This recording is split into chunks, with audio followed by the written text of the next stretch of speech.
Hey, running friends. Welcome to the Wrinkled Runner podcast. I'm Sherry, the Wrinkled Runner. I'm over 50 and I love to run wherever I go, but Buffalo, New York is my home. If you are looking to start to run or you're an older runner, this podcast is especially for you, so subscribe now. I love to help people get running and keep running. Today I'm talking about building confidence in your running and in yourself as a runner. I think it's a huge reason why some people stick with it and some people don't. If you ran with me for the Start to Run program, hopefully you've built up some confidence in your ability to run. Going from running 1 minute with walk breaks to running 30 minutes with none in 10 weeks is a great way to boost how you feel about your own running. If you ran with me, you heard me say over and over that I wanted you to listen to your body, put together your own warm-up plan, and also gave you a bunch of information over the 10 weeks that we ran together. My goal with all of that is to have you have enough information to be able to run even if you were stranded on a pretty large island, so you could run with no internet to find a training plan. Now, for most of us, that's obviously not going to be the case, and especially when we first start, we do rely on the information that others give us, either through a coach or a plan or a book to tell us what we should do. But our confidence level will have a big say in whether we keep heading out the door, and learning as much as we can is a way to help our self-efficacy. When you hear or read a concept that you don't fully understand, you have a whole world of information, especially online, that you can dig deeper into. Now, some of it is garbage, okay? So make sure that it's a reputable source. One thing, if you're just starting out, that you can learn more about is how to do different workouts and why we do the certain ones that we do. All of the runs that we do build on each other. So knowing the purpose of a run and how to execute workouts that go along with those purposes can be another tool in your running toolbox. For example, as you build up mileage, you may want to add in a speed day.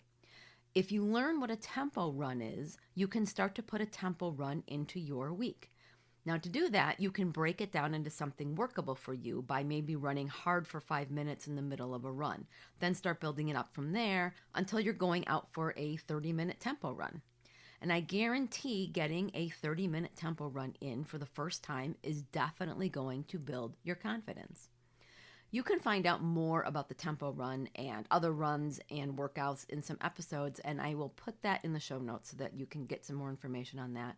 And there's all kinds of information about just tempo run that you could dig into in books and articles and websites. You're also going to learn, as you dig into some of these concepts that you're wanting to know more about, that coaches and running experts use them a bit differently than someone else will use them. And there's different ways and times and even definitions, even how someone will describe what a tempo run is or any kind of workout or run, really. Every runner is an experiment, and as you start to develop your own kind of philosophy about training, you're going to be able to decide what you think you should be doing and what you don't.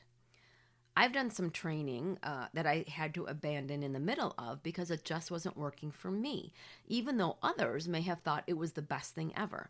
Because I know what my body can do or not do, and I dig into running, I can be confident in those training decisions, and I can tweak things as necessary. Now, of course, it takes some time to build all that up. But even if you're just beginning, just consistently getting out the door and getting those endorphins will in turn help you with just the confidence within yourself that can be kind of hard in the beginning. Anxiety about exercise is a real thing, and if you are suffering by not being able to go out and run because of how you're feeling about yourself or how others are going to see you, there are sports psychologists that can help you. So look them up in your area, read some reviews. Don't suffer. If this is something that you have, this anxiety around exercise, please find some help so that you are able then to gain that confidence to be able to go out and do something that you may be really, really wanting to do, but that anxiety is holding you back.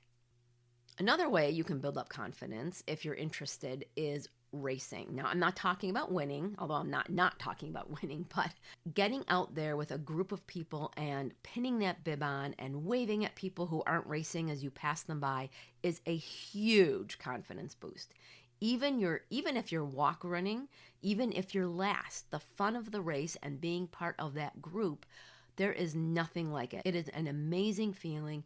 And it is so much fun. So if that interests you at all, or you want to see if maybe it would interest you, sign up for a race and just go out there and do it. During the 10 weeks of the Start to Run program, I talked a lot about measuring your runs, which is another way to dial up how you feel about running. It doesn't have to be fancy, just keeping a journal that can tell you how far you're going, how you're feeling, your times, things like that.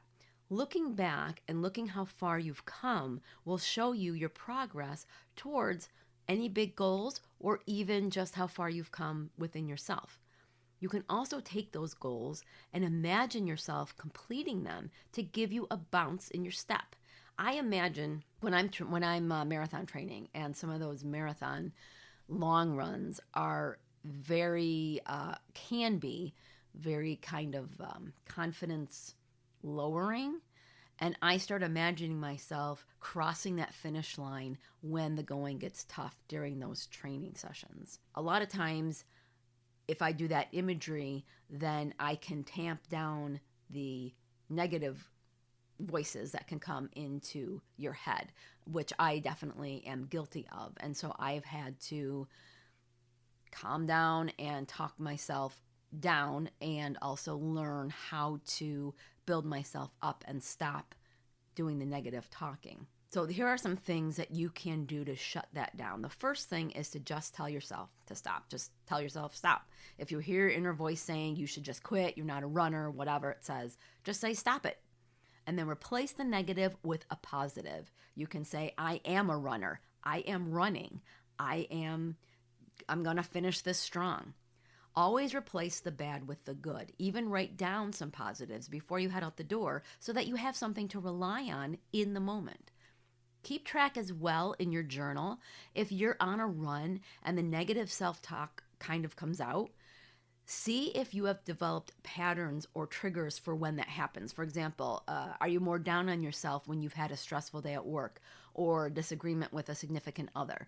Knowing what may bring on telling yourself harmful things can give you the confidence to know that, hey, I'm probably going to feel this way on the run today, but you know what? I am a runner. I can do this. I'm going to stop it now. So another way that you can gain some confidence in the run is break down your workouts into chunks. So if my clients are going to have do a workout that they might not have very high confidence for, I will break it up into, the warm up, there'll be a cool down. But even in the middle part, instead of just a run, even if it's not a speed work or something that, you're going to break down further, I will divide it into chunks. So say somebody has to do a 9-miler. I'll divide that into three 3-mile chunks on the workout. And if you have a watch and you know how workouts on your watch work, you usually will be looking down and seeing just the number of the kind of section of the workout that you're in.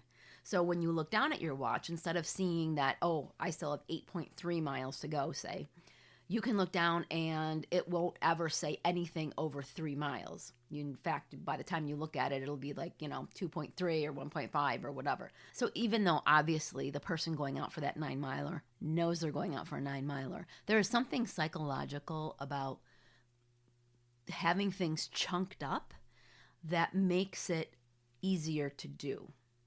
So if you did that run walking with me for 10 weeks and you got to the 9-minute run, 1-minute walk, probably what happened for you is psychologically that seemed easier than when you had to run the whole 30 minutes straight. Even though you ran 27 minutes the week before and you only had 1-minute walk breaks 3 times, somehow chunking that up seems easier than, running the full 30 minutes. So if you did do that and that's how you felt, you can kind of understand why I'm saying, chunking up a harder or a longer run can help you to have the confidence that you're going to get through it. So the takeaway from all of this is that you can be a runner, and that the more you know and implement what you know into your own personal training, the more confident that you're going to be. And the more confident you are, the more you're going to want to know. So it's this great cycle that if you can get yourself into it, then it's going to give you confidence and give you the knowledge that you need to keep on with this running thing. I hope you enjoyed today's episode. If you know another runner who could benefit from today's topic, go ahead and share it. Do you have any running questions? You can ask me. Email me at sherry@wrinkledrunner.com, and if I can't answer your question, I will do the research to find the answer and share it with you. The questions I get from listeners like you help me develop episodes, so please don't be shy. You can sign up for my once-a-month newsletter using the link provided so that you can have all the Wrinkled Runner resources from the past month all in one place. I also have opened up my virtual coaching in addition to coaching one-on-one with those in the Buffalo, New York area. So head to my coaching page on the Wrinkled Runner website, which I will, of course, link to, and check out how we may be able to work together. Until next Monday, thanks for listening, and I'll see you on the run.